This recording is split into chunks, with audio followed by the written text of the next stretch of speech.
नमस्कार मित्रों, मैं हूं आपके साथ राजेंद्र प्रसाद और आप देख रहे हैं बाय स्टडी यूट्यूब चैनल। आप सभी प्यारे मित्रों का बहुत बहुत हार्दिक स्वागत है, अभिनंदन है बाय स्टडी पर।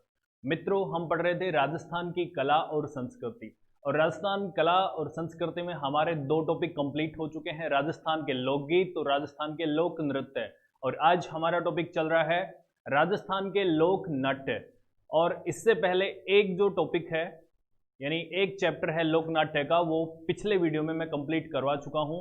यानी जो हमारे चल रहे हैं लोक नाट्यों में ख्याल। यदि आपने ख्याल नहीं देखे हैं तो पिछले वीडियो बाय स्टडी को ओपन करिए, वहां से आप देख सकते हैं। तो मित्रों, हमने ख्याल में पढ़ लिया था पिछली बार, जैसे तुर्रा कलंगी ख्याल, जयपुरी ख्याल, कुचामनी ख्याल, शेखावाटी ख्याल, हेला ख्याल आदि ख्याल के बारे में हमने चर्चा कर ली थी। और मैंने आपको बताया था पिछले वीडियो में कि हम दूसरे वीडियो में भी ख्याल की ही चर्चा करेंगे।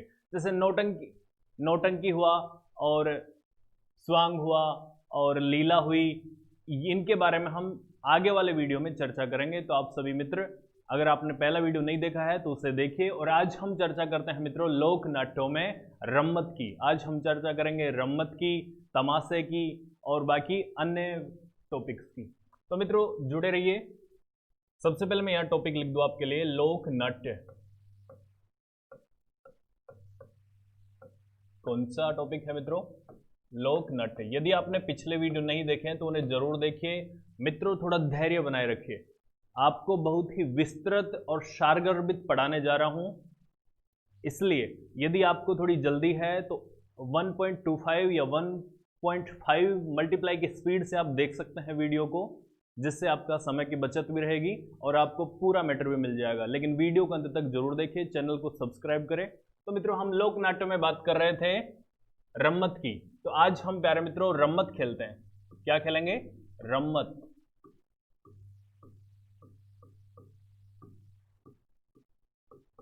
रम्मत लोक नाट्य की एक विद्या है। क्या है मित्रों? लोक नाट्यों की एक विद्या है। पिछली बार हमने जो पिछला वीडियो है उसमें पढ़ा था तुर्रा कलंगी, यानी एक ख्याल की विद्या थी। जयपुरी ख्याल, कुचामनी ख्याल, इसी प्रकार से जो रम्मत है ये खेली जाती है। ख्याल से मतलब आप समझिए,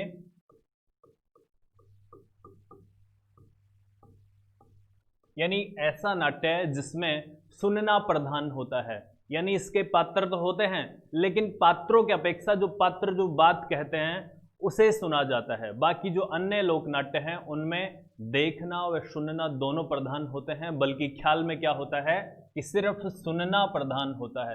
यानी पात्र वेशभूषा तो पहने होते हैं, लेकिन हम उन्हें सिर्फ उनकी बातों को सुनते हैं। यानी थोड़ा बहुत कोई हंसी मजाक के रूप में उन्हें, बाकी गंभीरता से ले सकते हैं उन पात्रों को। लेकिन इसमें जो सबसे इंपॉर्टेंट बात होती है ख्याल में, वो ख्याल खेले जाते हैं और वे सुने जाते हैं। तो मित्रों, हम बात करेंगे रम्मत की। किसकी बात करेंगे आज? रम्मत की। रम्मत कहाँ की प्रसिद्ध है मित्रों?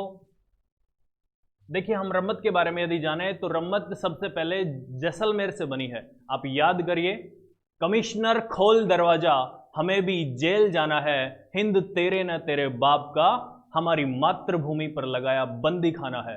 ये पंक्तियां किस कवि की थी? याद करिए, तब तक मैं आपको वहां तक पहुंचाता हूं। देखिए मित्रों, जो जैसलमेर से सबसे पहले रम्मत स्टार्ट हुई थी, उसके बाद बीकानेर में आई। और जो बीकानेर की जो रम्मत है आज सबसे व्यवस्थित अखाड़े के रूप में जानी जाती है। जो रम्मत खेलने का मंच होता है या स्थान होता है उसे क्या कहा जाता है? अखाड़ा कहा जाता है। क्या कहा जाता है? अखाड़ा। तो रम्मत आज कहां तक पहुंच गई है? जैसलमेर से बीकानेर पहुंच गई है। और यहां की जो रम्मत है वो सर्वश्रेष्ठ मानी गई है। जैसे जवाहर जी पुरोहित जो रम्मत के रचयिता हुए थे, इन्होंने एक बहुत ही शानदार रम्मत की रचना की है, हेडाऊ मेरी। यानी इसमें पति और पत्नी के आदर्श जीवन कैसा होना चाहिए इसके बारे में रम्मत खेली जाती है। यानी उसे सिर्फ लोग सुनते हैं और हल्का सा देखते हैं, इस प्रकार से रम्मत खेली जाती है। तो मित्रों, मैंने आपको बताया कि कमिश्नर खोल दरवाजा, हमें भी जेल जाना है, हिंद तेरा न तेरे बाप का, हमारी मातृभूमि पर लगाया बंदी खाना है। ये पंक्तियां थी जैसलमेर के रम्मत रचयिता महान कवि तेज कवि की। ये पंक्तियां किसकी थी? जैसलमेर के महान कवि तेज कवि की। तो आइए मित्रों, हम बात करते हैं। सबसे पहले रम्मत को हम दो भागों में बांट लेते हैं। कौन कौन से? यानी इसके लिए मैं आपको यहां लिख देता हूं रम्मत, और इसे हम दो भागों में बांट लेते हैं।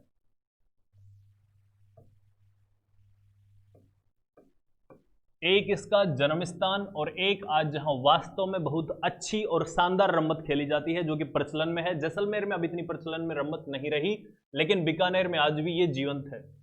तो मित्रों एक है इसका जन्म स्थान। जन्म स्थान कहां हुआ था मित्रों? जैसलमेर में, यानी रम्मत का जन्म कहां हुआ था? जैसलमेर में हुआ था। रम्मत का जन्म जैसलमेर, यानी रम्मत जो खेलने की परंपरा कहां से स्टार्ट हुई थी? जैसलमेर से हुई थी। और यहां किसने प्रारंभ की थी मित्रों? तेज कवि ने। किसने प्रारंभ की थी? तेज कवि ने। रम्मत के रचयिता हैं, इन्होंने बहुत अच्छी अच्छी रम्मतें लिखी हैं और ये राष्ट्रभक्त कवि रहे हैं। और साथ ही 1942 के भारत छोड़ो आंदोलन में तेज कवि ने अपना महत्वपूर्ण योगदान दिया था। राष्ट्र के लिए युवाओं को समर्पित होने का भाव पैदा किया था, उनमें राष्ट्रभक्ति का जागरण किया था। किन से? अपनी रम्मतों के माध्यम से। इसीलिए इन्हें एक गिरफ्तारी वारंट मिला, क्योंकि ये जब भी रम्मत खेलने जाते थे तो वहां अपनी रम्मतों के माध्यम से आसपास के जो भी लोग थे, जनता इनको सुनती थी। यानी ख्याल है तो सुनना प्रधान होता है। जो भी इन्हें सुनता था वो देश प्रेम में हो जाता था। और इसीलिए अंग्रेजी सरकार इनसे इतना भयभीत हो गई, घबरा गई कि इनके लिए गिरफ्तारी वारंट जारी कर दिया गया। और जैसे ही गिरफ्तारी वारंट जारी हुआ तो ये खुद ही कमिश्नर के दरबार पर पहुंच गए और इन्होंने जो अभी मैंने पंक्तियां दोहराई, उन्हीं पंक्तियों को वहां पे गाया या लिखा। तो देखते हैं तेज कवि के बारे में और क्या क्या है इनकी व्यक्तिगत। देखिए मित्रों, तेज कवि ने सबसे पहले रम्मतों का निर्माण किया था और रम्मतों की रचना की थी। और इन्होंने क्या बनाई थी मित्रों? कृष्ण कंपनी बनाई थी। रम्मत खेलने के लिए कृष्ण कंपनी बनाई थी। मैंने आपको पिछले वीडियो में बताया था कि आप यदि कोई बैंड या कुछ और कुछ बना रहे हैं, कोई ग्रुप बना रहे हैं कुछ बनाने के लिए, यानी जनता को कुछ प्रदर्शित करने के लिए, जैसे आपके मित्र हारमोनियम बजाते हैं, कोई संगीत गाता है, तो आपने मिलकर एक बैंड बना लिया। उसी प्रकार से यानी आप कुछ नया नहीं कर रहे हैं, ये पहले भी होता है और आज भी होता है। यानी आज आधुनिकता के भेष में आप कुछ नया कर रहे हैं, उस समय पारंपरिक वेश में कुछ नया करते थे। तो इन्होंने कृष्ण कंपनी बनाई अपने मित्रों को साथ लेकर और रम्मतों की रचना व रम्मतों का नाट्य मंचन किया करते थे। तो तेज कवि की जो मुख्य रचनाएं हैं वो हम देखते हैं कृष्ण कंपनी के माध्यम से। तो मित्रों सबसे पहले हम देखें, इन्होंने 4 रचनाएं की थी। कितनी रचनाएं की थी? एक का नाम है मित्रों सुतंत्र बावनी। क्या है? सुतंत्र बावनी। सुतंत्र बावनी। एक का है छबीली तंबोलन। छबीली तंबोलन। एक लिखी थी इन्होंने मूमल और एक जोगी भ्रतृ। क्या लिखी थी मित्रों? मूमल और एक जोगी भ्रतृ।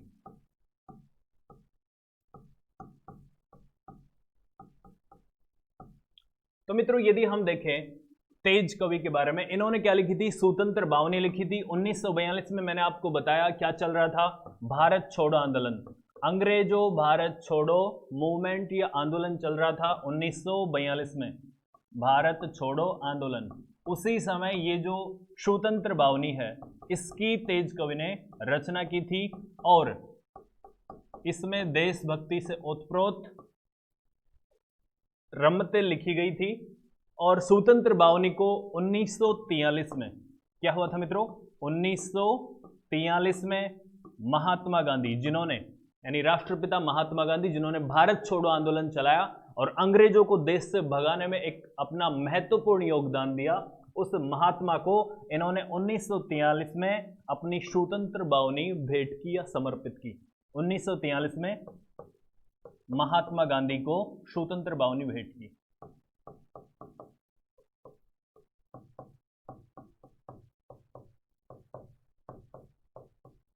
स्वतंत्र बावनी भेंट की।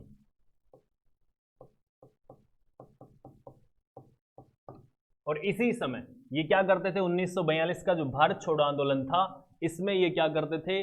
आम जनता व युवाओं में देशभक्ति का संचार करते थे और साथ ही उन्हें देशभक्ति के लिए प्रेरणा भी प्रदान करते थे। तो इनकी जो पंक्तियां हैं मैं उन्हें यहां पर इंगित कर देता हूं या लिख देता हूं।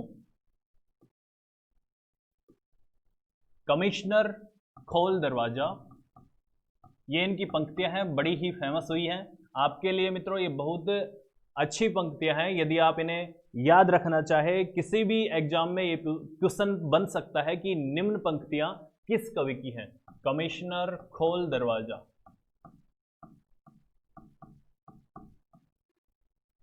हमें भी जेल जाना है,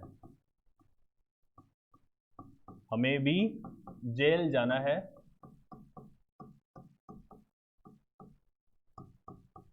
हिंद तेरा न तेरे बाप का, हिंद तेरा न तेरे बाप का, हमारी मातृभूमि पर लगाया बंदी खाना है। तो ये पंक्तियां किसकी थी मित्रों? तेज कवि की, जिन्होंने जैसलमेर में रमतों की स्टार्टिंग की और फिर बाद में ये बीकानेर पहुंच गई। मातृभूमि पर लगाया बंदी खाना है।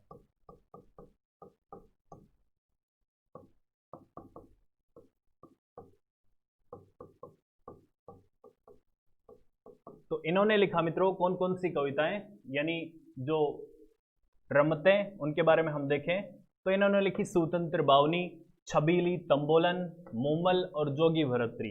मित्रों याद रखिए कि मैंने आपको जयपुरी ख्याल पढ़ाया था, उसमें मैंने आपको पढ़ाया था कि रसीली तंबोलन, लेकिन जैसलमेर की जो रमतें हैं इनमें जो तेज कवि हैं इन्होंने छबीली तंबोलन की रचना की है। और जयपुर में कौन सी?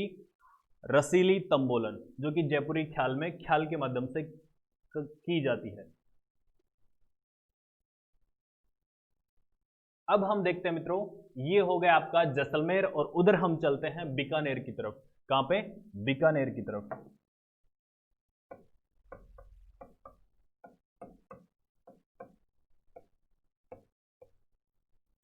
याद रखें मित्रों, जो बीकानेर की रमत है ये सुव्यवस्थित अखाड़े के रूप में जानी जाती है, यानी सबसे पहले शानदार तरीके से जो रमत खेली गई थी सुव्यवस्थित तरीके से, वो कहाँ खेली गई थी? बीकानेर में। और आज भी ये बीकानेर में ही खेली जाती है। मैंने बताया कि जैसलमेर में अब इतना रमतों का प्रभाव नहीं रहा जितना कि बीकानेर में। जन्म स्थान जरूर इसका जैसलमेर है, लेकिन अब कहाँ की प्रसिद्ध हो चली है? बीकानेर की। तो हम मित्रों देखें तो बीकानेर में आज भी जो रमतें खेली जाती हैं ये आचार्यों का चौक पर रमतें खेली जाती हैं, और यहां पर पाटा संस्कृति चलती है। ध्यान रखिए, पाटा संस्कृति एक शब्द आया है, पाटा संस्कृति, यानी आपने देखे होंगे कि लकड़ी के बने हुए पाटे जिन पर बैठा जाता है। तो इन पर जो रमत खेलते हैं वे कलाकार आकर बैठते हैं और अपनी रमतों की प्रस्तुति देते हैं। तो ये कहां प्रसिद्ध है? पाटा संस्कृति कहां प्रसिद्ध है मित्रों? बीकानेर की। और पाटा संस्कृति कहां पर खेली जाती है? आचार्यों का चौक, बीकानेर में। तो याद रखिए, सर्वप्रथम सुव्यवस्थित रमत खेली गई, सर्वप्रथम सुव्यवस्थित रमत खेली गई। रमत क्या है मित्रों? ख्याल है। क्या है प्यारे मित्रों? ख्याल। रमत खेली गई कहां पर खेली गई मित्रों? बीकानेर में। और आज भी ये कहां खेली जाती है? आचार्यों का चौक, बीकानेर में। आचार्यों का चौक ये कहां है मित्रों? बीकानेर में। और यदि हम देखें तो यहां पे कैसी संस्कृति प्रचलित है मित्रों? पाटा संस्कृति। कैसी? पाटा संस्कृति। पाटा संस्कृति का मतलब यानी यहाँ के जो रमत रचयिता हैं या रमत के जो भी प्रदर्शन, रमत का जो भी प्रदर्शन करते हैं या प्रस्तुति देते हैं, वे पाटे पर बैठ करके रमत खेलते हैं। तो पाटा संस्कृति कहाँ की मित्रों? बीकानेर की है। अब हम इसको बीकानेर की जो शैली है इसको थोड़ा आगे बढ़ाते हैं, तो हम पाएंगे कि यहाँ पर भी कुछ रमत रचयिता कवि हुए हैं। तो हम मुख्यतः दो की बात कर लेते हैं। एक है जवाहर जी पुरोहित। क्या नाम है मित्रों? जवाहर जी पुरोहित।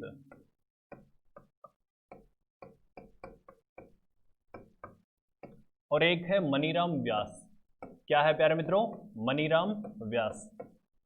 मित्रों बहुत सारगर्भित पढ़ा रहा हूं, यदि आपको वीडियो पसंद आ रहा हो तो लाइक करिए, शेयर करिए, साथ ही अपने मित्रों के साथ भी शेयर करें और YouTube चैनल को सब्सक्राइब करें। बाय स्टडी का ऐप डाउनलोड करिए, जिससे आपको बहुत सारे कोर्सेज बहुत ही न्यूनतम शुल्क में मिल जाएंगे।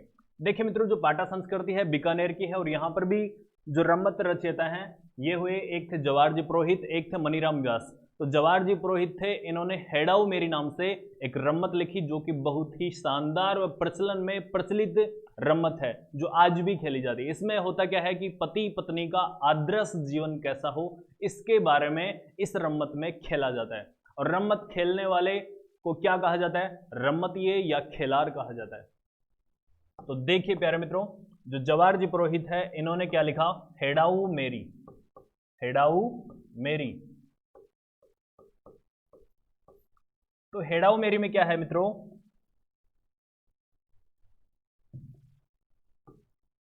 इसमें आदर्श पति का, आदर्श पति पत्नी, आदर्श पति पत्नी का जीवन कैसा होना चाहिए इस रम्मत में बताया जाता है। लोगों को जागरूक किया जाता है कि आप ऐसा लड़िए झगड़िए मत, शांति से रहिए, आदर्श पति पत्नी किस प्रकार से रहते हैं, इसका संदेश कौन सी रम्मत देती है? हेडाऊ मेरी। क्वेश्चन बन सकता है कि आदर्श पति पत्नी से संबंधित रम्मत कौन सी है? मान लीजिए ऑप्शन में दे दे हेडाऊ मेरी, छबीली तंबोलन, जोगी भरतरी आदि। तो आपको क्या करना है? आदर्श पति पत्नी का जीवन कैसा होना चाहिए का जीवन प्रस्तुत किया जाता है या खेला जाता है। तो ये हो गया मित्रों हेडाऊ मेरी, जो जवाहरजी पुरोहित की रचना है। और इसमें क्या है? आदर्श पति पत्नी का जीवन प्रस्तुत किया जाता है या परिचय दिया जाता है। अब मित्रों हम आगे देखते हैं कि सबसे पहले जो बीकानेर की रम्मत खेली जाती है, इसमें क्या होता है कि फक्कड़ दातारी रम्मत, ये बीकानेर में सबसे पहले खेली जाती है। फक्कड़ दातारी रम्मत सबसे पहले कहां खेली जाती है? बीकानेर में। उसके बाद में जो बाकी रम्मतें हैं वो खेली जाती हैं। और देखिए मित्रों, जो रम्मत खेलने से पहले, यानी एक तरीके से ख्याल है तो खेला जाएगा, तो इसे क्या बोलेंगे? हम खेलना ही बोलेंगे बार बार में। तो रम्मत खेलने से पहले रामदेव जी के भजन गाए जाते हैं। क्या गाए जाते हैं मित्रों? रामदेव जी के भजन गाए जाते हैं। और इसमें जो वाद्य यंत्र काम में लेते हैं हम, वो कौन सा होता है? नगाड़ा होता है मित्रों। कौन सा होता है? नगाड़ा। तो हम लिख लेते हैं,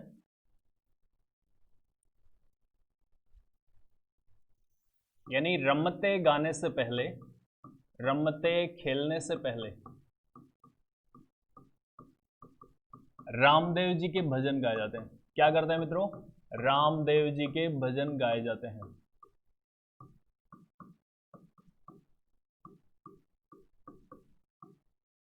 रामदेव जी के भजन गाए जाते हैं।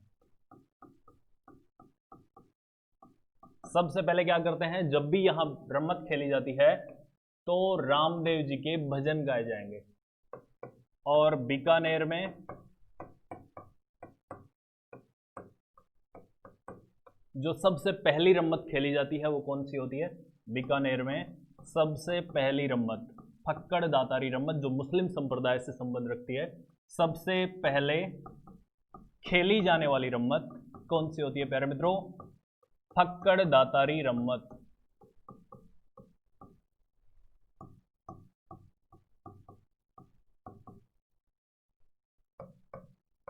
फक्कड़ दातारी रम्मत।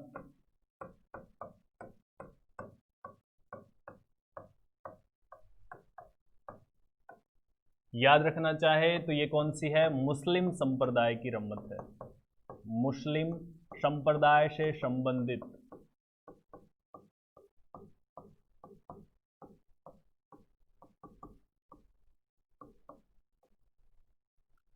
बीकानेर में सबसे पहले खेली जाने वाली रम्मत कौन सी है प्यारे मित्रों? फक्कड़ दातारी रम्मत, जो कि मुस्लिम संप्रदाय से संबंधित है। और जो रम्मत खेलते हैं उन्हें क्या कहा जाता है मित्रों? खेलार या खिलारिये, वो रम्मतिये। रम्मत खेलने वाले, रम्मत खेलने वाले क्या कहलाएंगे मित्रों?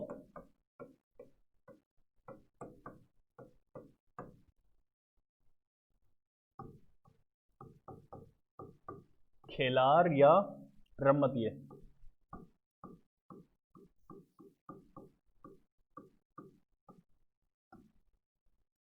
रम्मत खेलने वाले क्या कहलाएंगे? खेलार या रम्मतिये। और रम्मत कब खेली जाती है मित्रों? फाल्गुन। फाल्गुन कब आता है? यानी होली कब आती है? फाल्गुन महीने में। तो फाल्गुन चैत्र शुक्ल अष्टमी, सॉरी फाल्गुन शुक्ल अष्टमी से और फाल्गुन चतुर्दशी तक। कब खेली जाती है? फाल्गुन शुक्ल अष्टमी से फाल्गुन चतुर्दशी तक रम्मत खेली जाती है, यानी होली के दिन तक भी ये रम्मत खेली जाती है। होली कब आती है? फाल्गुन पूर्णिमा को, यानी उससे एक दिन पहले तक रम्मत खेली जाती है। रम्मत कब खेली जाती है मित्रों?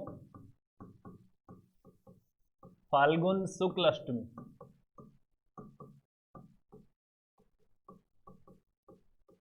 फाल्गुन शुक्ल अष्टमी से फाल्गुन चतुर्दशी तक, फाल्गुन चतुर्दशी तक रम्मत खेली जाती है।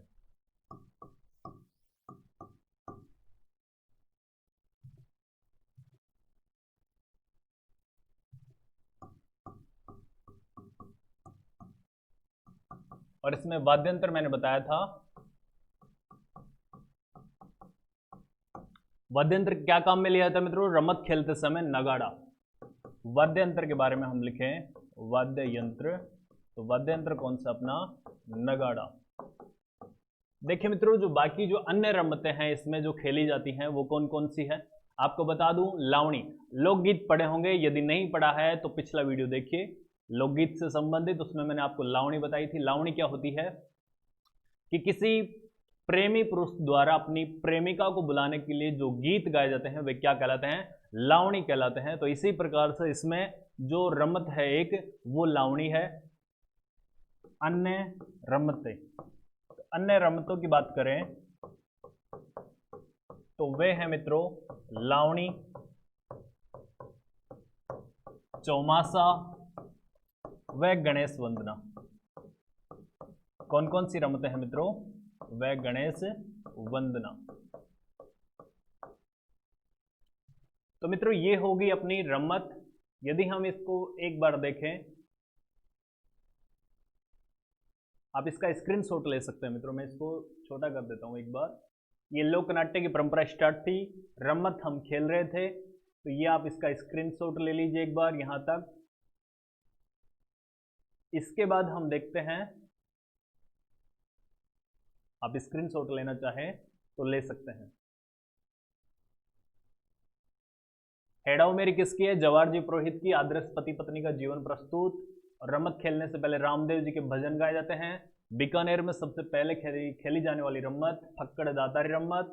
रम्मत खेलने वाले खेलार या रम्मते कहलाते हैं। और रम्मत फाल्गुन शुक्ल अष्टमी को, फाल्गुन शुक्ल अष्टमी से फाल्गुन चतुर्दशी तक रम्मत खेली जाती है। अपनो मतलब मित्रों अपना एक जो ख्याल है वो कंप्लीट हो चुका है। अब हम दूसरे ख्याल की तरफ बढ़ते हैं, तो वो ख्याल कौन सा है? तमाशा। तो आइए हम बात करते हैं प्यारे मित्रों तमाशे के बारे में। आपने सुना होगा बार बार में, जब भी हम कोई अपराध वगैरह करते हैं, घर वालों के सामने छोटा बच्चा करता है, देख कैसे तमाशा कर रहा है, नाटक कर रहा है, तो उसी प्रकार से हम तमाशा खेलते हैं। तो तमाशा कहाँ का प्रसिद्ध है प्यारे मित्रों? जयपुर का। कहाँ का? जयपुर का। इसमें जयपुरी ख्याल व ध्रुपद धमार जो गायनी का शैल है, यानी जो गायन शैली है, इन दोनों का सम्मिलित रूप क्या होता है? तमाशा होता है। और तमाशा जो मूल परंपरा है ये कहाँ की है मित्रों? महाराष्ट्र की परंपरा है। लोक नाट्य महाराष्ट्र की विद्या है ये। तो इसका आरंभ राजस्थान में कैसे हुआ? याद करिए, महाराणा प्रताप के साथ अकबर का सेनापति युद्ध लड़ने गया था। कौन था? मानसिंह प्रथम। उसका कार्यकाल भी याद करिए आप, यानी 1578 हल्दी घाटी, और उसी प्रकार से याद करिए कब तक जीवित रहा। तो 1594 में हुआ क्या मित्रों कि सबसे पहले मोहन कवि नामक एक कवि था जिसकी एक रचना थी, उसका प्रदर्शन सबसे पहले राजा मानसिंह के समक्ष प्रस्तुत हुआ। उसी समय से राजस्थान में तमाशा का जो कार्यक्रम था, यानी जो तमाशा नाट्य शैली थी, वो प्रचलित में आ गई। और उसके बाद इसे संरक्षण किसने प्रदान किया? बंशीधर भट्ट को, यानी जो महाराष्ट्रियन तमाशा के प्रसिद्ध कलाकार थे, इनको सवाई प्रताप सिंह ने संरक्षण प्रदान किया। और उसके बाद से यह परंपरा आगे बढ़ी। जो तमाशा है मित्रों ये भट्ट परिवार से जुड़ा हुआ है। जैसे मन्नूजी भट्ट, गोपी भट्ट आदि जो भट्ट परिवार से संबंधित लोग हैं, ये इससे तमाशा को खेलते हैं और इसको आगे बढ़ाते हैं। आइए हम बात करते हैं तमाशे में। तो मित्रों हम तमाशा देखते हैं। और प्यारे मित्रों, यदि आपने पिछला वीडियो नहीं देखा है तो जरूर देखिए, आपका पूरा टॉपिक क्लियर हो जाएगा लोकनाट्य से संबंधित। तो तमाशा देखिए तो ये कहाँ की है मित्रों, जयपुर की परंपरागत लोक नाट्य शैली, जयपुर की परंपरागत लोक नाट्य शैली।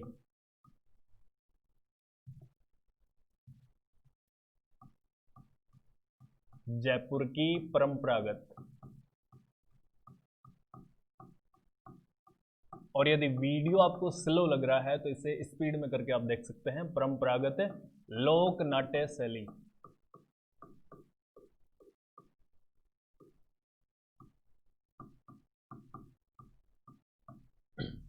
ये तो होगी जयपुर की। अब यदि हम देखें तो ये कहां से आई थी जयपुर में, महाराष्ट्र से आई थी। महाराष्ट्र की लोक नाट्य शैली, तमाशा का ही रूप है। लोक नाट्य शैली तमाशा से प्रभावित है। जयपुर का जो तमाशा है ये कहां से मिलता जुलता है, महाराष्ट्र के तमाशा से मिलता जुलता है। महाराष्ट्र की लोकनाट्य शैली तमाशा से प्रभावित है।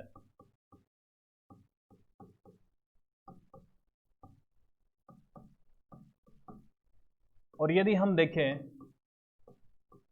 तो इसमें मित्रों जयपुरी ख्याल, मैंने आपको बताया था जयपुरी ख्याल में क्या क्या आता है, यानी इसमें महिलाओं की भूमिका महिला निभाती है जयपुरी ख्याल में। और जोगी जोगन, रसीली तंबोलन, याद करिए अभी बीकानेर में कौन सी थी, छबीली तंबोलन, और जयपुर में कौन सी, रसीली तंबोलन नाम का जो ख्याल है ये तमाशा है।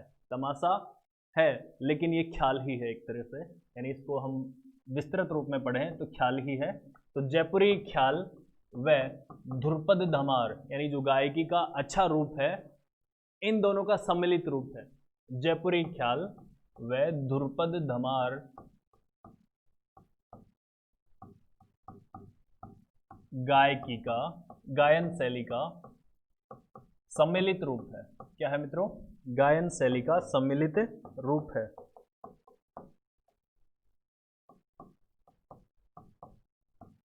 जयपुरी ख्याल में क्या है, महिलाओं की भूमिका महिला निभाती है, रसीली तंबोलन, जोगी जोगन आदि इसमें आते हैं। और इसमें मित्रों जो तमाशा होता है इसमें क्या क्या होता है, इसमें तीनों शैलियां काम में ली जाती हैं, गायन, वादन व नृत्य अभिनय, यानी इसमें गाया भी जाता है और जो इनके वाद्य यंत्र होते हैं उन्हें बजाया भी जाता है, व साथ ही नृत्य का अभिनय भी किया जाता है। वो कौन सी शैली है जिसमें ये तीन प्रकार के नाट्य काम में लिए जाते हैं, यानी ये जो शैली है जयपुर तमाशा शैली में, तो लिख लेते हैं, इसमें गायन, वादन व नृत्य अभिनय, नृत्याभिनय, ये तीनों का सम्मिलित रूप है। नृत्याभिनय का सम्मिलित रूप है।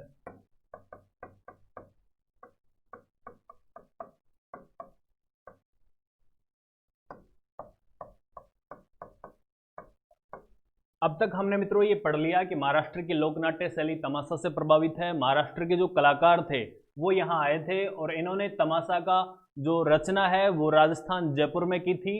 और इसे श्रेय यानी जो प्रश्रय या जो आश्रय है ये किन राजाओं ने दिया था, याद करिए महाराजा मानसिंह, यानी नोट लगा के लिख लीजिए। यानी इसे सबसे पहले कब से प्रचलन में आई, 1594 ईस्वी, यानी महाराणा प्रताप का काल याद कर लीजिए, 1594 ईस्वी।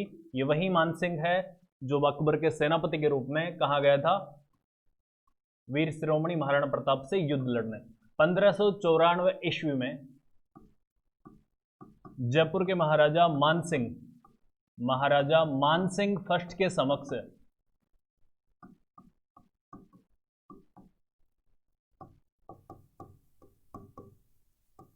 कवि मोहन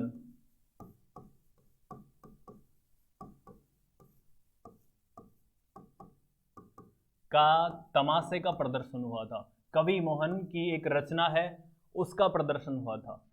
कवि मोहन की रचना का प्रदर्शन हुआ था, उसके बाद से ये जो तमाशा शैली है इसका जयपुर में प्रचलन स्टार्ट हो गया।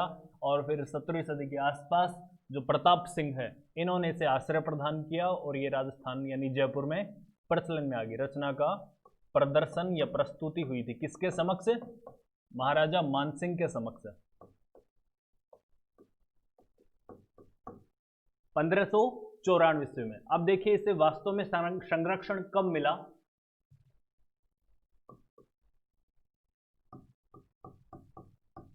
प्रताप सिंह यानी राजा प्रताप सिंह के समय।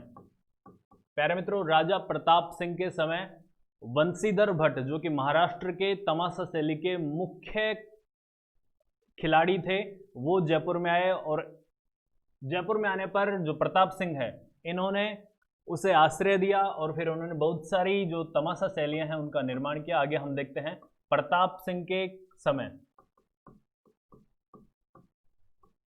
बंशीधर भट्ट यानी बंशीधर भट्ट जो कि कौन थे प्यारे मित्रों? बंशीधर भट्ट महाराष्ट्र के कलाकार थे। महाराष्ट्र के कलाकार, तमाशा कलाकार, महाराष्ट्र के तमाशा कलाकार को आश्रय दिया और वो भी कहां?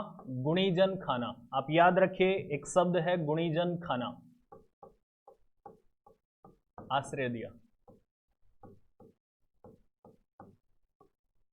मित्रों एक शब्द मैं यहां लिख देता हूं, गुणीजन खाना।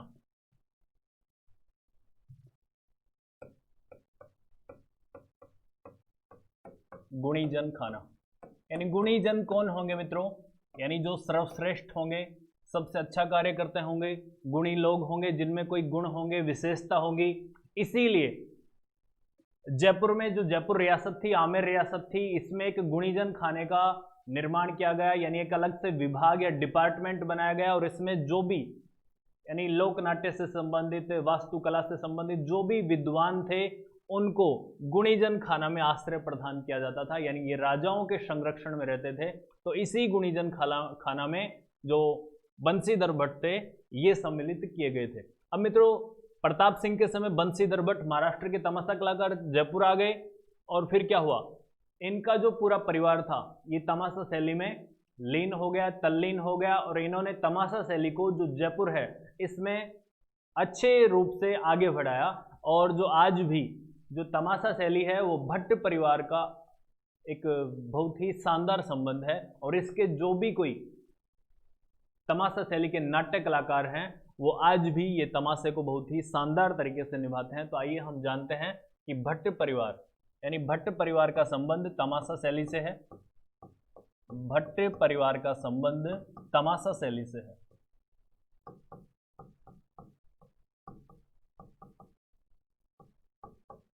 संबंध तमाशा शैली से है। कौन सी शैली से मित्रों? तमाशा शैली। तमाशा क्या है? एक ख्याल है। तो भट्ट परिवार के जो मुख्य हम तमाशा कलाकार हैं उनके बारे में हम देखें तो मित्रों गोपी जी भट्ट,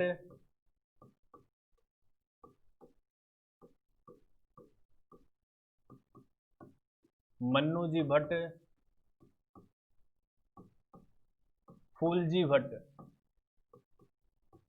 और एक कौन से हो गए थे अपने सबसे पहले आए थे उनका नाम क्या था?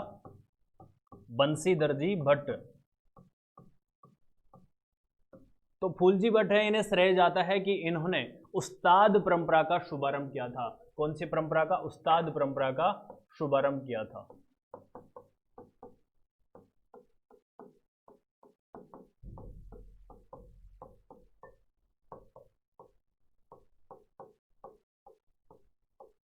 शुभारंभ किया था। अब मित्रों हम बंशीधर भट्ट को एक बार फिर से लाते हैं क्योंकि इनकी जो रचनाएं हैं, इनकी जो तमाशा शैलियां हैं बहुत ही शानदार हैं और इन्होंने कुछ तमाशा शैलियों का निर्माण या रचयिता की है, रचना की है। तो हम देखते हैं बंशीधर भट्ट की रचनाएं।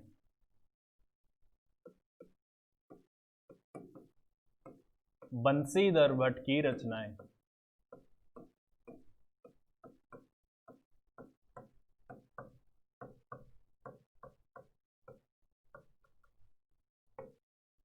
तो इनकी जो रचनाएं हैं मित्रों वो कौन कौन सी हैं, जैसे कि छबीली, तंबोलन, जोगी, जोगन आदि।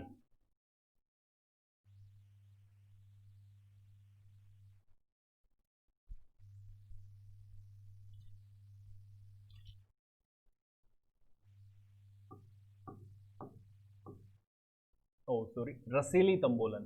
क्या थे मित्रों? रसीली तंबोलन।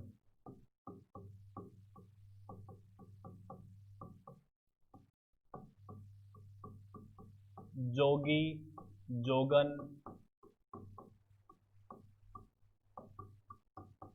ढोला, मारू और आप याद रख लीजिए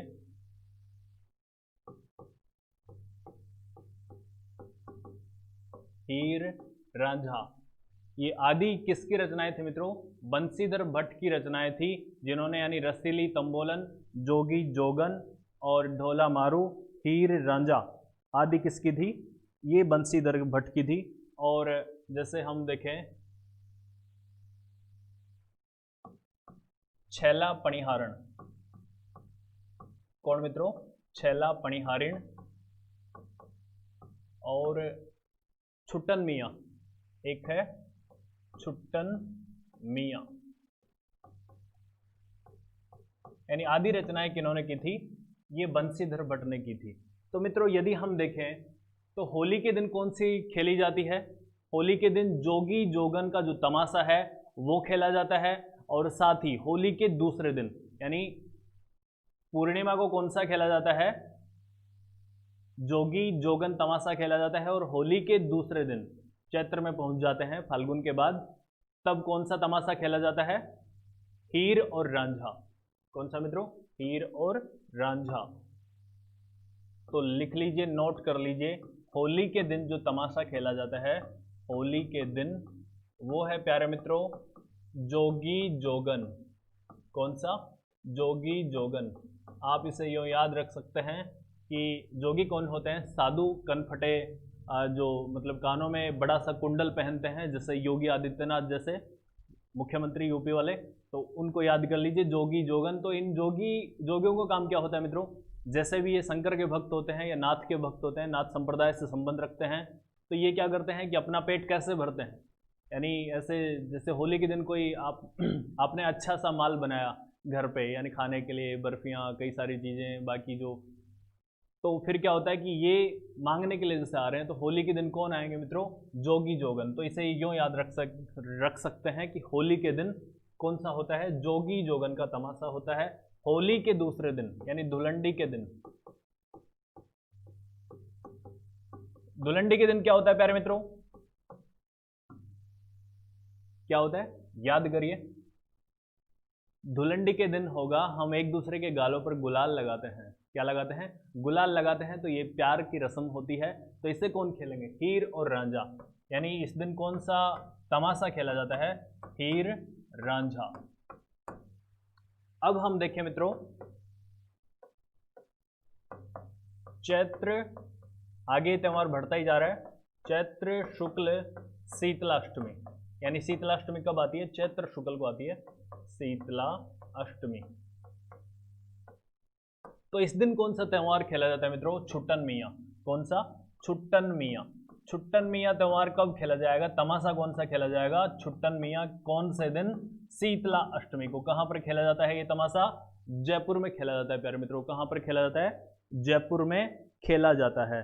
और यदि हम देखें चैत्र अमावस्या को, चैत्र अमावस्या को, तो इस दिन कौन सा तमाशा खेला जाएगा प्यारे मित्रों?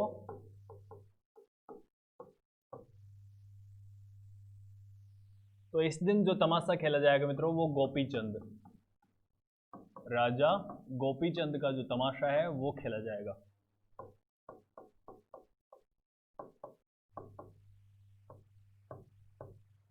तो मित्रों ये आप देख सकते हैं कि इस प्रकार से हम तमाशा खेल रहे हैं। जयपुर तमाशा शैली कहाँ की है? जयपुर की है। और 1594 में महाराजा मानसिंह फर्स्ट के समक्ष कवि मोहन की जो एक रचना है, कौन सी? धमाका मंजरी। मानसिंह, हाँ, कवि मोहन की रचना कौन सी? हम इसे लिख लेते हैं, रचना धमाका मंजरी। इसका प्रदर्शन किया गया था। कौन सी है मित्रों? धमाका मंजरी का प्रदर्शन कब किया गया था? 1594 ईस्वी में किया गया था। कौन सी है? धमाका मंजरी। तमाशा शैली कहाँ की है? जयपुर की परंपरागत लोक नाट्य शैली है। महाराष्ट्र की लोक नाट्य शैली तमाशा से प्रभावित है, यानी इसका प्रभाव सीधा सीधा दिखाई देता है। जयपुरी ख्याल व ध्रुपद धमार गायन शैली का सम्मिलित रूप है। किसका? जयपुरी ख्याल। इसमें महिलाएं भाग लेती हैं, इसलिए जयपुरी ख्याल प्रसिद्ध है। गायन वादन नृत्य अभिनय का सम्मिलित रूप है, यानी इसमें गाया भी जाता है, वादन भी किया जाता है, यानी तीनों ही इसमें किए जाते हैं। और हम देखें प्यारे मित्रों, 1594 में महाराजा मान सिंह फर्स्ट के समय धमाका मंजरी का प्रदर्शन हुआ था, और प्रताप सिंह के समय इसको जो वास्तविक आश्रय प्रदान किया गया था, यानी तब से ये वास्तव में ही जयपुर में प्रचलन में आ गई। कब? प्रताप सिंह के समय से। और भट्ट परिवार का संबंध तमाशा शैली से है, और इनके जो मुख्य कलाकार रहे हैं तमाशा के, गोपी जी भट्ट, मन्नू जी भट्ट और फूल जी भट्ट और वासुदेव जी भट्ट। कौन से? वासुदेव भट्ट नहीं लिखा था? हाँ, वासुदेव जी भट्ट। कौन से मित्रों? वासुदेव जी भट्ट। और एक कौन से हो गए थे? बंसीधर जी भट्ट। यानी ये तमाशा शैली के भट्ट परिवार से जो संबंध रखते हैं वे कलाकार हैं। बहुत ही शानदार नृत्य या अभिनय करते हैं तमाशे का। और बंसीधर भट्ट की जो रचनाएं हैं ये है मित्रों रसीली तंबोलन, जोगी जोगन, ढोला मारू, हीर रांझा, पणिहारण, छुट्टन मियाँ, और हम कुछ और लिखें तो हम लिख सकते हैं पठान, कान गुजरी। ये किसकी रचनाएं हैं मित्रों? बंसीधर भट्ट की रचनाएं हैं, जो आज भी बड़ी ही फेमस है। और होली के दिन कौन सी रचना खेली जाती है? जोगी जोगन। धुलंडी के दिन हीर और रांझा। चैत्र शुक्ल शीतलाष्टमी को छुट्टन मियाँ। और यानी फाल्गुन से हम कहाँ पहुंच गए? चैत्र में पहुंच गए। और चैत्र अमावस्या को कौन सी खेली जाती है? गोपीचंद। याद रखिए मित्रों, तमाशा खेलने का स्थान, तमाशा खेलने का स्थान क्या कहलाता है प्यारे मित्रों? अखाड़ा। क्या कहलाता है? अखाड़ा। तमाशा खेलने का जो स्थान होता है वो क्या कहलाता है? अखाड़ा कहलाता है। और इसमें मैंने आपको बताया था जयपुरी ख्याल से संबंध रखती है, तो महिलाओं की भूमिका महिला निभाती है। और जो सबसे पहली महिला जिसने भूमिका निभाई वो कौन थी? गौहर जान। कौन थी प्यारे मित्रों? गौहर जान। महिलाओं की भूमिका महिला निभाती है। प्यारे मित्रों, वीडियो पसंद आ रहा हो तो लाइक करिए, शेयर करिए, साथ ही कमेंट करके बताइए कि आप आगे कौन सा टॉपिक पढ़ना चाहते हैं। और कमेंट करके ये भी बताइए कि आपको वीडियो कैसा लगा। प्यारे मित्रों के साथ शेयर भी करिए। जितना अधिक शेयर करेंगे हमें आत्मविश्वास मिलेगा, प्रोत्साहन मिलेगा, और हम आपके लिए कुछ बेहतर कर पाएंगे। महिलाओं की भूमिका महिलाएं निभाती है। साथ में मित्रों चैनल का जो आइकॉन है, बटन है, उसे सब्सक्राइब करना ना भूलिए। महिलाएं निभाती हैं। और सबसे पहले मित्रों जो तमाशा शैली की जो महिला कलाकार थी वो कौन थी? गौहर जान। सर्वप्रथम महिला कलाकार, सर्वप्रथम महिला कलाकार कौन थी प्यारे मित्रों? गौहर जान।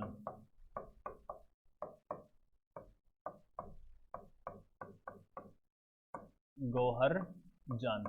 तो ये होगी मित्रों अपनी तमाशा शैली। अब हम पढ़ेंगे चार बैत शैली। कहाँ की प्रसिद्ध है? टोंक की प्रसिद्ध है। कहाँ की प्रसिद्ध है? टोंक को क्या कहा जाता है प्यारे मित्रों? नवाबों का शहर। हम देख लेते हैं चार बैत।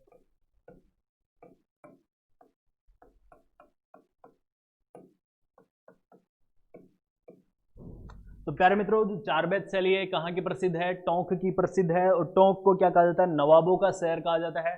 और जो टोंक का नवाब था फैजुल्ला खां, इन्होंने क्या किया कि अब्दुल करीम खां और साथ ही कौन?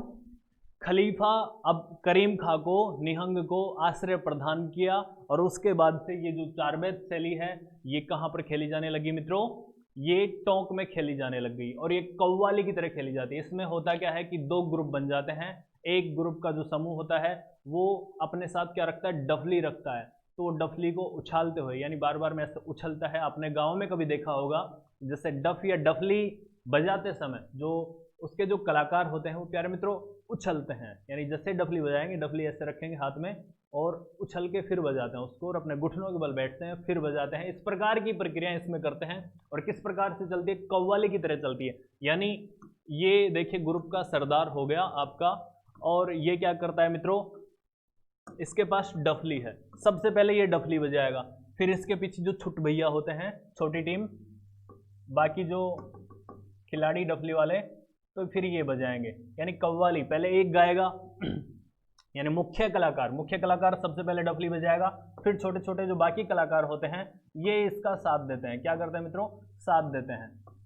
ये बाकी जो कलाकार हैं ये डफली बजाएंगे, फिर पहले ये बजाएगा मुख्य कलाकार और फिर बाद में ये कलाकार बजाएंगे। तो एक तरफ की जो डफली है वो पूरी होगी, यानी एक तरफ की जो कला है काव्य विद्या ये कंप्लीट होगी। फिर क्या होता है, दूसरी तरफ ये जो मुख्य कलाकार है डफली का, ये फिर डफली बजाएगा।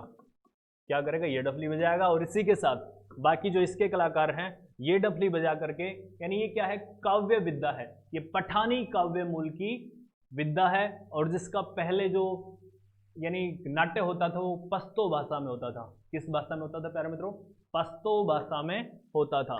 तो मित्रों इस प्रकार से ये कलाकार डफली बजाते हुए इस कार्यक्रम को आगे बढ़ाते हैं।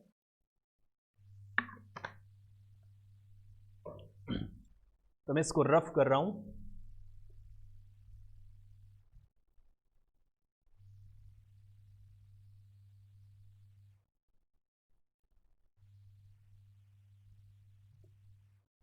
तो चार बेत कहाँ की प्रसिद्ध है मित्रों, टोंक की।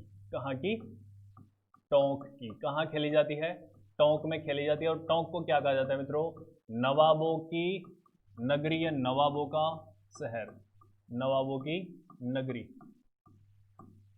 याद करिए राजस्थान की एकमात्र मुस्लिम रियासत कौन सी थी प्यारे मित्रों, टोंक थी। कौन थी, टोंक। तो इसका जो यहाँ पर जनसंख्या अधिक होगी वो भी कौन सी होगी, टोंक में मुस्लिम जनसंख्या ही अधिक होगी, और यहाँ का शासक भी कौन होगा, मुस्लिम ही होगा। तो याद रखिए पठानी मूल की काव्य विद्या है ये, पठानी मूल की काव्य विद्या है। यानी तमाशा खेला जाता है, पहले इस व्यक्ति यानी एक ग्रुप और फिर दूसरा ग्रुप, और क्या करता है अपने साथ वाद्यंत्र डफली बजाते हैं बार बार में। पठानी मूल की काव्य विद्या। और प्यारे मित्रों ये पहले किस भाषा में की जाती थी, पहले पश्तो यानी पश्तून भाषा में की जाती थी, पश्तो भाषा में की जाती थी।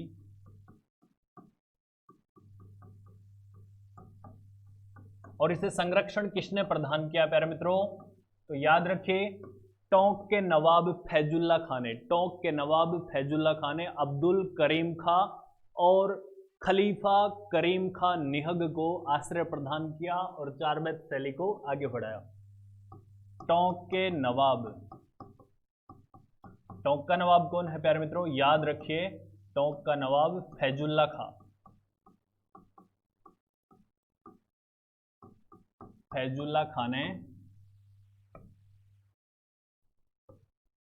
अब्दुल करीम खां, अब्दुल करीम खां व एक नाम और याद रखिए खलीफा करीम खां निहग, खलीफा करीम खां निहग को आश्रय प्रदान किया। क्या किया प्यारे मित्रों, आश्रय प्रदान किया और इस परंपरा को आगे बढ़ाया, आश्रय प्रदान किया। याद रखिए मैंने बताया था आपको कि कव्वाली शैली में गाया जाता है। कौन सी शैली में, जैसे कव्वाली गा रहे हो, पहले एक ग्रुप गाएगा फिर दूसरा ग्रुप गाएगा, इस प्रकार से ये जो काव्य विद्या है ये चलती रहती है। कव्वाली शैली में गाया जाता है या खेला जाता है, कव्वाली शैली में ये ख्याल खेला जाता है। कौन सी शैली में मित्रों, कव्वाली शैली में खेला जाता है। और वाद्य यंत्र कौन सा काम में लिया जाता है, डफली। कौन सा, डफली। यदि हम चार बेत में वाद्य यंत्र की बात करें तो इसमें क्या करते हैं, डफली बजाते हुए घुटनों के बल बैठ करके, और फिर इस प्रकार से पहले एक ग्रुप फिर दूसरा ग्रुप, इस प्रकार से इस चार बेत शैली को आगे बढ़ाता है। कौन कौन से थे मित्रों, टोंक के नवाब फैजुल्ला खान ने, अब्दुल करीम खां व खलीफा करीम खां निहंग को आश्रय प्रदान किया और इस शैली को आगे बढ़ाया। जो इसकी प्रमुख विषय है मित्रों, इसमें कौन कौन से विषय खेले जाते हैं, तो यानी ये मुस्लिम व्यक्तियों के द्वारा की जाती है, तो नाम भी उन्हीं के अनुरूप होंगे। गम्याज व करीम खान, कुछ ऐसा नाम है, गम्याज व करीम खान। तो वाद्यंत्र कौन सा है मित्रों इसमें, डफली और पठानी मूल की काव्य विद्या है, और टोंक में इसको प्रत्यय मिला, और साथ ही पश्तो भाषा में पहले की जाती थी। टोंक के नवाब फैजुल्ला खान ने इसे आश्रय दिया। और वाद्यंत्र कौन सा है इसका, डफली, और इस जो प्रमुख विषय हैं वो कौन कौन से हैं, गम्याज व रकीब खाना, सॉरी करीम खाना लिख दिया मैंने, रकीब खाना। कौन सा है प्यारे मित्रों, रकीब खाना।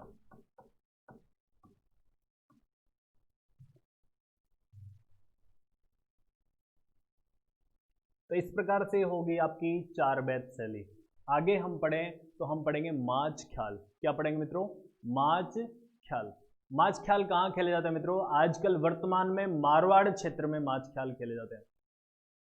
माच से मतलब समझिए, यानी लकड़ी के तख्तों से बने हुए मंच, ऐसे मंच जो लकड़ी के तख्तों से बने हुए होते हैं उन्हें क्या कहा जाता है, माच कहा जाता है। और माच यानी दो तीन प्रकार से वो बना सकते हैं, यानी जिस भी कोई भी कार्यक्रम आप वहाँ करवा सकते हैं, जैसे वीर रस के माच, भक्ति प्रधान माच और प्रेम रस से संबंधित माच, यानी अलग अलग माच बनाए जाते हैं। आप जिस माच को बुलाना चाहे तो आप बुला सकते हैं। जैसे कि हम पढ़ेंगे प्यारे मित्रों माच ख्याल। कौन सा, माच ख्याल। माच ख्याल कहाँ का है मित्रों, सबसे पहले हम इसके बारे में जान लेते हैं कि माच ख्याल कहाँ का है। ये मांडलगढ़ भीलवाड़ा से निकला है। कहाँ से निकला है, मांडलगढ़ भीलवाड़ा से इसका उद्भव हुआ है। और इसके जो उद्भव या जनक हैं वो कौन थे मित्रों, बगसूराम खमेसरा। कौन थे, बगसूराम खमेसरा।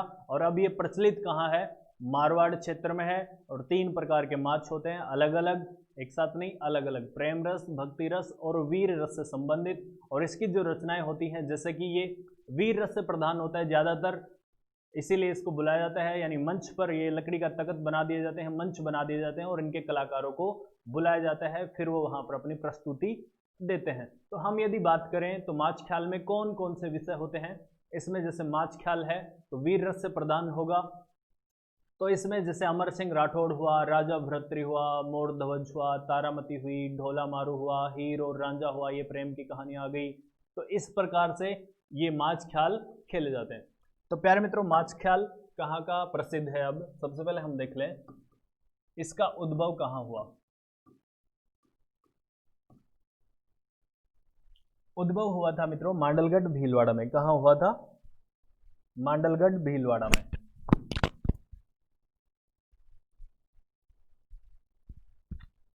कहाँ हुआ था प्यारे मित्रों, मांडलगढ़ भीलवाड़ा। मांडलगढ़ भीलवाड़ा में उद्भव हुआ था। और इस ख्याल के जनक या जन्मदाता कौन है, जन्मदाता यानी जनक तो कौन है, बगसूराम खमेसरा।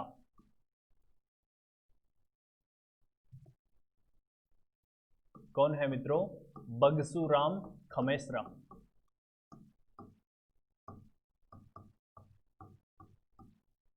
याद रखिए, बहुत ही इंपॉर्टेंट चीजें आपको बता रहा हूं। वीडियो पसंद आए तो लाइक करते चलिए। बगसूराम खमेसरा और वर्तमान में मारवाड़ में लोकप्रिय है। वर्तमान में मारवाड़ में लोकप्रिय है। वर्तमान में कहां पर लोकप्रिय है मित्रों, वर्तमान में मारवाड़ में लोकप्रिय है।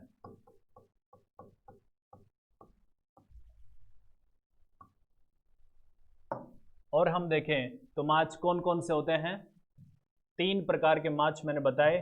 सबसे पहले हम माच की परिभाषा लिख लें। माच लकड़ी के तख्तों से बने हुए मंच, लकड़ी के तख्तों से बने हुए मंच।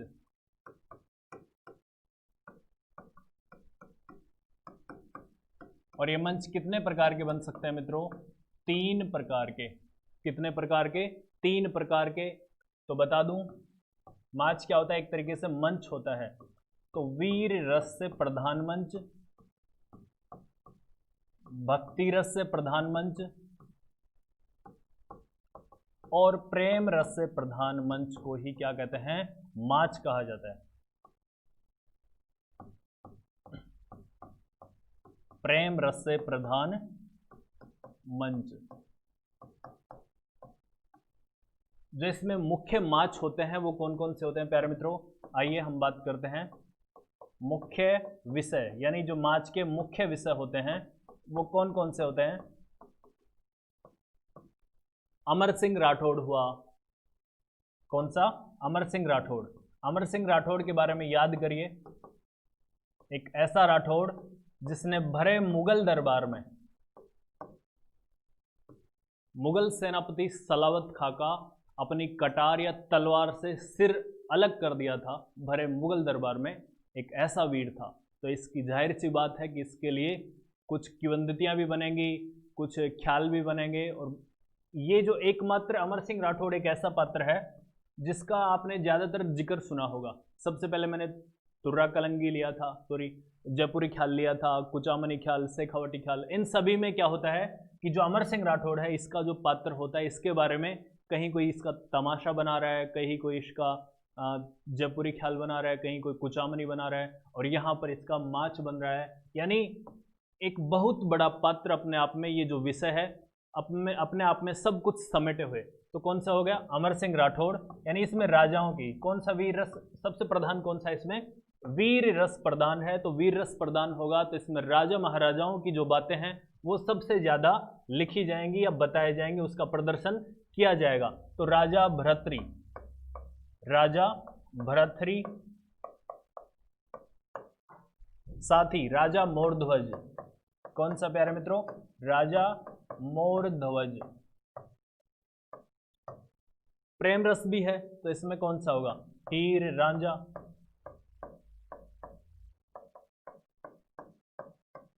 और ढोला मारू।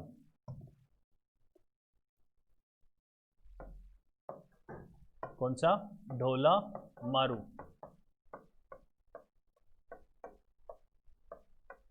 तो मित्रों ये इसमें क्या होते हैं? वीर रस से प्रधान होता है, भक्ति रस प्रधान होता है, प्रेम रस से प्रधान मंच सजाए जाते हैं।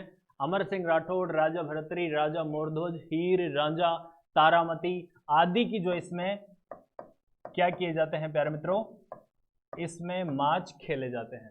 तो देख लेते हैं उद्भव या उद्गम कहां से हुआ? मांडलगढ़ भीलवाड़ा से। जन्मदाता यानी माच का सबसे पहले जो रचनाकार था वो कौन था? बगसुराम खमेसरा। वर्तमान में मारवाड़ में लोकप्रिय है। और माच क्या होते हैं? लकड़ी के तख्तों से बने मंच होते हैं। वीर भक्ति व प्रेम रस से प्रदान होते हैं। मुख्य विषय होते हैं अमर सिंह राठौड़, राजा भर्तृहरि, राजा मोरध्वज, हीर रांझा, ढोला मारू, तारामती। आगे हम प्यारे मित्रों देखते हैं कौन सा? अपना डपली ख्याल। कौन सा? डपली ख्याल या डप्पाली ख्याल। कौन सा? डप्पाली ख्याल। डप्पाली ख्याल कहां खेले जाते हैं मित्रों? अलवर और भरतपुर में खेले जाते हैं। अलवर और भरतपुर में, अलवर व भरतपुर में खेले जाते हैं। और इसका जो वाद्य यंत्र होता है वो कौन सा होता है मित्रों? डप्पाली का डपली ही होता है। वाद्य यंत्र डप्पाली, डफली, यानी इसे डफली कह दीजिए आप। अब हम देखें आगे, हम बात करें अपना डफली ख्याल हो गया।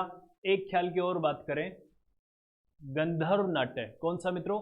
गंधर्व नाट्य मारवाड़ क्षेत्र में खेला जाता है और ये जैन धर्म से प्रभावित है। और इसके जो कलाकार होते हैं वे शिक्षित व सभ्य होते हैं। क्या होते हैं? शिक्षित व सभ्य होते हैं। और इसमें जो 2 नाट्य शैलियां होती है, अंजना सुंदरी व मैना सुंदरी, इन पर नाट्य कला का मंचन किया जाता है।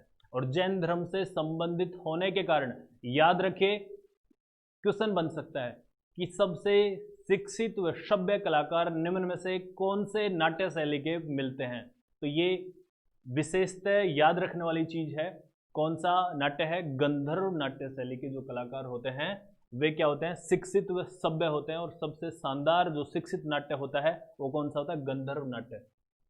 तो हम देखें गंधर्व नाट्य।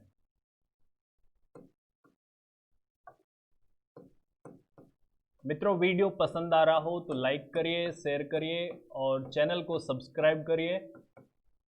गंधर्व नाट्य कहाँ के मित्रों? ये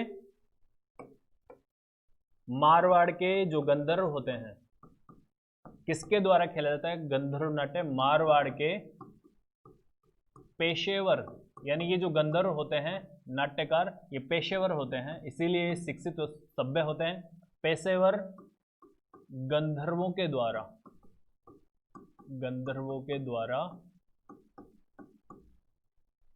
किया जाता है।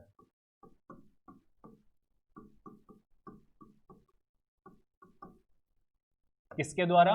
गंधर्व। ये पेशेवर गंधर्व होते हैं जिनका कार्य सिर्फ गंधर्व नाट्य करना होता है। और हम देखें तो कहाँ का प्रसिद्ध है मित्रों? ये मारवाड़ का प्रसिद्ध है और जैन धर्म से संबंधित है। कौन से धर्म से? जैन धर्म से संबंधित।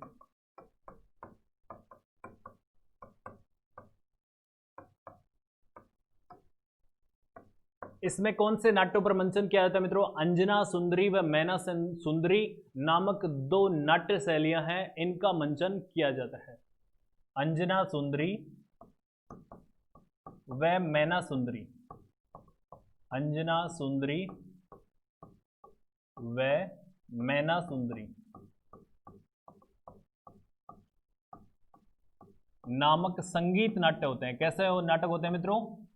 संगीत नाट्य, यानी इन पर ये प्रदर्शन या अपना प्रदर्शन दिखाते हैं।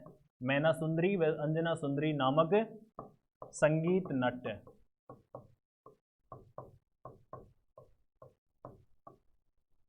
और हम देखें विशेषता, तो इस ख्याल के जो कलाकार होते हैं ये कलाकार सभ्य व शिक्षित होते हैं। कलाकार सभ्य व शिक्षित होते हैं।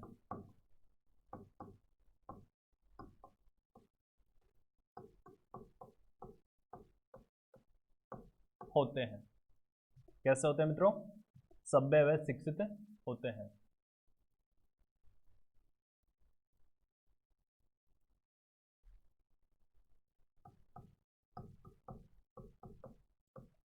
तो ये हो गया अपना कौन सा?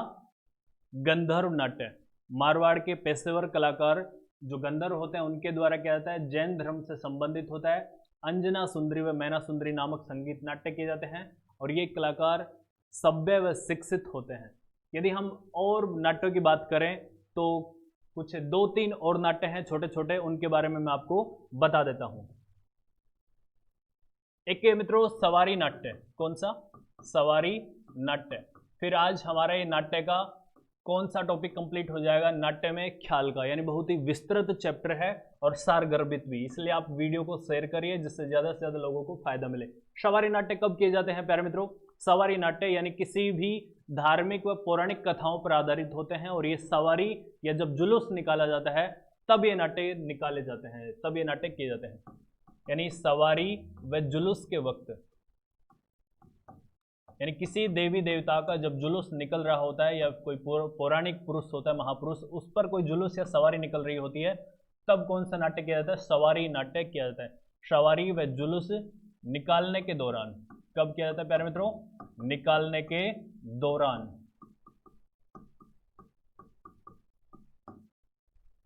याद रखिए धार्मिक व पौराणिक कथाओं पर आधारित होते हैं। किस पर आधारित होते हैं? धार्मिक व पौराणिक कथाओं पर आधारित होते हैं। किस पर आधारित होते हैं? धार्मिक व पौराणिक कथाओं पर आधारित होते हैं। जैसे कि हम 1-2 देख लें इसमें नाट्य। कौन सा? जैसे जयपुर गीजगढ़ का नरसिंह, जयपुर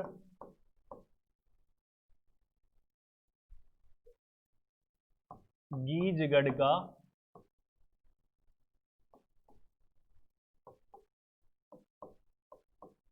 नरसिंह जी की सवारी, नरसिंह जी की सवारी, यानी आदि जो नाट्य हैं, सवारी नाट्य, ये निकाले जाते हैं कहां पर मित्रों? जयपुर में।